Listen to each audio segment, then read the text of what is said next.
Welcome to the Dr. John Andrew Morrow Polymath Podcast, where we educate, enlighten, and inspire. If you enjoy our content, by all means, subscribe. Today we will be analyzing the cover of We Will Not Be Covered Up, No Nos Taparán. As one may expect, the cover of Mimunt Hamido Yahya's book is captivating and visually thought-provoking. The sky is blue. The background is the ocean with medium waves. A woman in a black bikini, short hair, and a nice tan is about to enter the water. The picture of health. She is fit, slim, and firm. Behind her are two people sitting on the sand. A presumably middle-aged, broadly built woman is sitting a short distance behind the bikini-clad beauty. She is dressed entirely in what appears to be a black burka. She is a black shadow whose forms, besides being plump and out of shape, cannot be distinguished. There is a man to her right, presumably her husband, in similar shape. He is wearing a tight red t-shirt or polo shirt. He seems to be wearing jeans or Bermudas that go down to his knees or past them. His butt crack is exposed. His hairstyle is Western. He appears clean-shaven or merely has day-old stubble.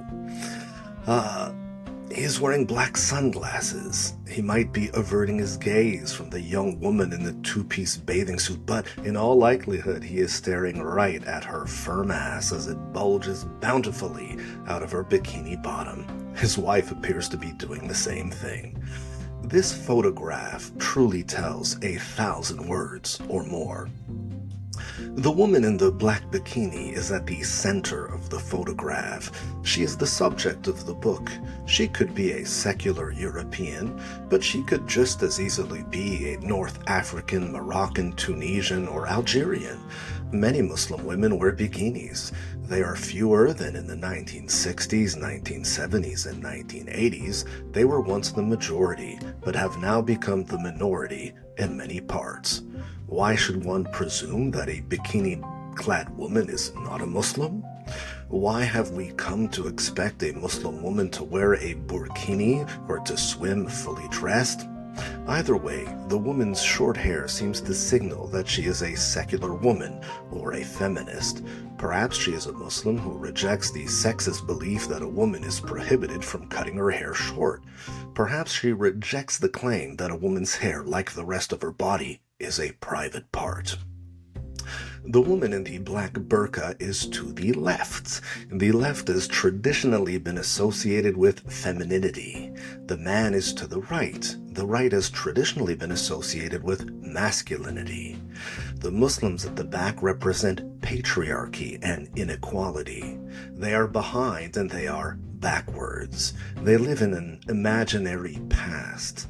The bikini-wearing woman in center focus stands for equality and equilibrium. She is slightly blurred. Her image is not sharp, signifying that she is being sidelined or eclipsed by societal forces when she should be front and center. Unlike the woman in the black burqa, the woman in the black bikini has individuality, personality, and agency. They are both the subject of the book and the object of the book. They are both sexualized. Their intimate parts are covered in black. For the liberated woman, her private parts are limited to her buttocks, vulva, and breast. She is a goddess who celebrates the goddess. She is the very symbol of life, love, and fertility. For the suppressed and submissive woman who bows to the idol of patriarchy and misogyny, her private parts apply to the entirety of her form. The contrast does not end there. It is as absurd to wear a black burqa to a beach in 100-degree weather and to swim fully clothed as it is to wear a bikini to go downhill skiing when it is icy cold. The attire is entirely inappropriate. While the burqa-clad woman is baking in the sun as an amorphous mass, the bikini-clad one is active. Burka woman is unhealthy and suffers from vitamin D deficiency, while bikini woman is healthy and vitaminized. The former is under the guardianship of her husband, while the latter is free and independent. The woman in the black burqa is concerned about ultra-conservative religious rules of modesty. Her husband, however, with his butt crack on nauseating display, feels no compulsion to cover himself up or explicitly identify himself as a Muslim. He is free. He can wear a bathing suit and shorts, he can expose his torso in public, he can pass for a Westerner or a non-Muslim on the pretext of avoiding stereotypes and racism. His wife, however, has no such options. She is utterly othered. She is the black banner of Islamic imperialism. If the woman's black burkini screams, "No nas taparán," or "we will not be covered up," and "we will not be replaced," the black burqa cries of conquest.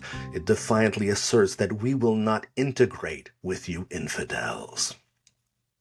Unlike the woman in the black burqa, who is compelled to cover by her own religious, political, and ideological conviction, or coerced into doing so by her household or community, the woman in the black bikini has liberty. She is concerned with practicality, fashion, and functionality while abiding by public decency laws. She has no qualms about showing her beauty, as her secular society and culture provide her with safety. However, in the photograph, she is outnumbered 2-1, symbolizing that women, secular and Muslim, feel like they are under siege by the Islamists who continue to conquer more territories, including pools and beaches. Welcome to your new vacation destination, Taliban Springs, Mohammed ibn Abdullah Water Park, Ibn Taymiyyah's beach resort. Beaches, pools, resorts, and water parks filled with stern-faced black burqa-clad women and bearded Islamist men are not welcoming places for people who are not of their kind.